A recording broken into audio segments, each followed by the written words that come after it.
So it's a long weekend here in Canada.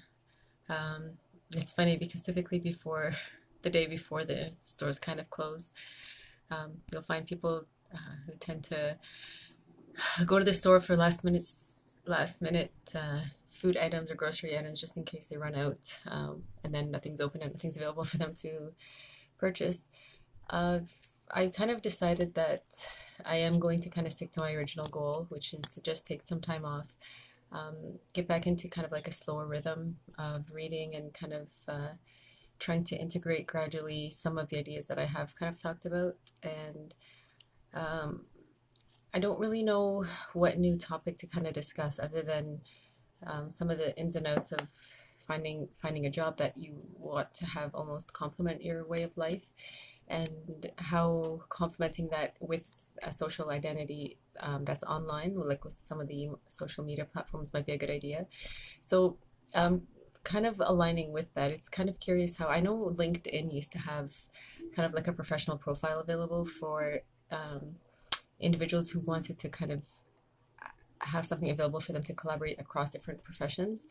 I'm not really sure how it's used anymore, but I know a lot of the job applications that during COVID I was kind of filling, just because any kind of frontline work was basically what I was looking for. They do have options at the bottom for people to add their social media links.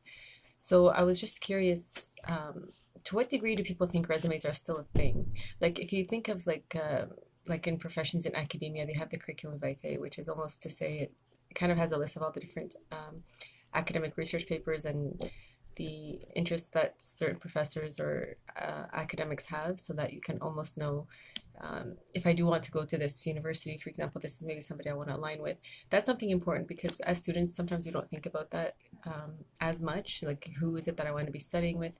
I know in traditional kind of circles of knowledge, that used to be something that was common.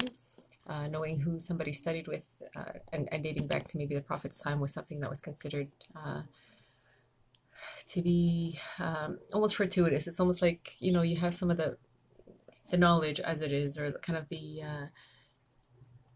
there's a certain Arabic word for it that it's not, I can't find an English kind of relative meaning, but it's just to say that you have a certain air of like what that tradition embodied, that you carry with you, and that allowing itself to kind of follow through time is that kind of it's called like a blessing almost. So people choose to follow uh, these teachers or these scholars when they want to study tradition.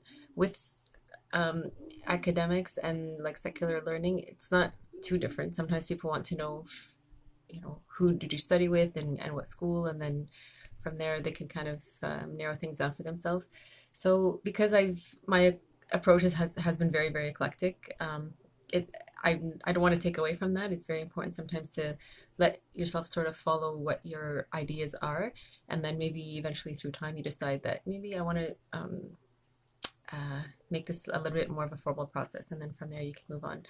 So I'll stay kind of connected on Facebook. I kind of got rid of Instagram, but I got Threads. It's kind of the same thing, it looks like. And if you want to connect with me, you're welcome to do so on Facebook, Threads, or YouTube. I've got the blog that I started, I think, like the beginning of July, mythoftruth.com. So you're welcome to reach out there as well. And happy journeying through life. Take care.